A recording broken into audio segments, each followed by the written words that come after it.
আমার আল্লাহ তাআলার পয়গম্বর আপনার আমার জাতির পিতা হযরত ইব্রাহিম আলাইহিস সালাতু ওয়াস সালাম একদিন তার ঘরের দরওয়াজার ভিতরে একজন টকটক করে আওয়াজ দিচ্ছে। ইব্রাহিম আলাইহিস সালাতু ওয়াস সালাম ঘরের দরওয়াজাটা খুললেন, খুইলা দেখেন একজন ভিক্ষুক দাঁড়াইয়ে আছে। ওই ভিক্ষুকটা ডাক দিয়া কয়, আপনি আমাকে একটু খাবার খাওয়াবেন নাকি? আমার পেটের ভিতরে ক্ষুধা, আপনি যদি আমাকে একটু খাবার খাওয়াইয়া আমার ক্ষুধাটা নিবারণ করতেন। এ দুনিয়ার মানুষ বড় আশ্চর্যের বিষয়, ইব্রাহিম আলাইহিস সালাতু ওয়াস সালাম এই ভিক্ষুকটাকে দেখা খুশি হয়ে গেলেন। কারণ হযরত ইব্রাহিম আলাইহিস সালাতু ওয়াস সালাম দিনে একটা বেলা হলেও একজন মেহমান রাখবেন। বড় আশ্চর্যের বিষয়, কেন ইব্রাহিম নবী মেহমান রাখেন, কারণটা কি? এরে মাওনার মুসলমান, একটু কথাগুলো দিলের কান লাগায় শুনবেন।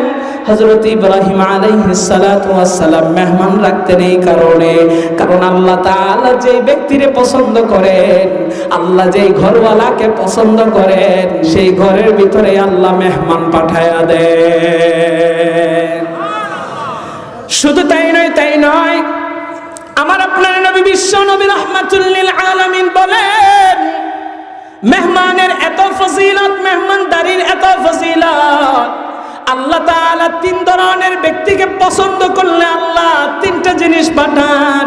আল্লাহ যাদেরকে ভালোবাসেন আল্লাহ তাআলা তাদের উপরে রহমতের বৃষ্টি দান করে। বড় আশ্চর্যের বিষয় হচ্ছে, আল্লাহ তাআলা যেগুলো পছন্দ করে বান্দাদের কাছে পাঠান, বান্দারা সেইগুলা পাইলে বেজার হয়। বুঝেন নাই কথা? বান্দারা সেইগুলা পাইলে কি হয়? নবীজি বলেন তিনটা জিনিস। এক নম্বরে আল্লাহ রাব্বুল আলামিন বৃষ্টি পাঠান, কিন্তু বান্দা বেজার হয়। অনেক বান্দা আছে আল্লাহকে দোষারোপ করে, আল্লাহ কি সময় কমায় আর পায় না, এমন সময় আল্লাহর বৃষ্টিটা দিতে হইল। আল্লাহ আমাদের উপরে এমন ভাবে জুলুম করতেছে, বৃষ্টিটা দিতেছে, এইভাবে আল্লাহর উপরে অভিযোগ করে। এর দুনিয়ার মানুষ, শুধু তাই নয়, আমি সংক্ষেপ করে সামনের দিকে চলে যাচ্ছি।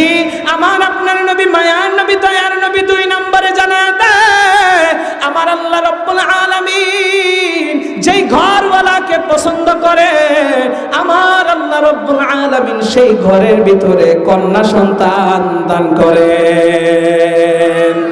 এখন কিছু মানুষ আছে যারা ঘরের ভিতরে সন্তান হইলে, কন্যা সন্তান হইলে, মেয়ে সন্তান হইলে বেজার হয়। এরকম লোক সমাজে আছে না নাই? কম না বেশি? এ দুনিয়ার মানুষ, অথচ আল্লাহ রাব্বুল আলামিন পছন্দ করলে কন্যা সন্তান দেয়। এই কন্যা সন্তান পাইয়া মানুষ বেজার হয়। তৃতীয় নম্বরে মায়ার নবী কয়, যেই ঘরওয়ালাকে আল্লাহ পছন্দ করে, আমার আল্লাহ রাব্বুল আলামিন সেই ঘরের ভিতরে মেহমান পাঠাইয়া দেয়। দেখেন, এই তিনটা জিনিসই যার ঘরে যায় কিন্তু বেজার হয়। নাকি ভুল বললাম? যখন মেহমান যায়, ওমা গিন্নি তো আগেই স্বামীরে কওয়া শুরু করে, এটা কোন সময় যাইবো, তোমার আত্মীয় আইছে, আচ্ছা তাড়াতাড়ি তারে একবেলা খাওয়াই দেই, খাওয়ার পরে দেওয়া বুস্টুস দেওয়া বাইতে পাঠায়। এরকম বলে কি বলে না? সত্য কথা বলবেন, বলে কি বলে না? কোন রকম কিভাবে একটু তাড়াইতে পারে বুঝা মনে করে।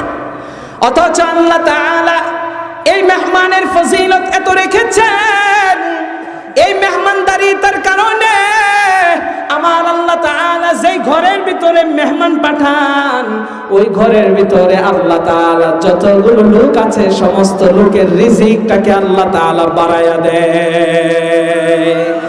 মেহমানের এত ফজিলত, এই জন্য মেহমানদারি করবেন, মেহমানকে বোঝা মনে করবেন না।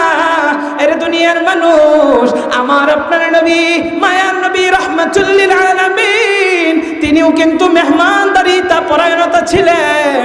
আমার মায়ার নবী মেহমানদেরকে ভালোবাসতেন।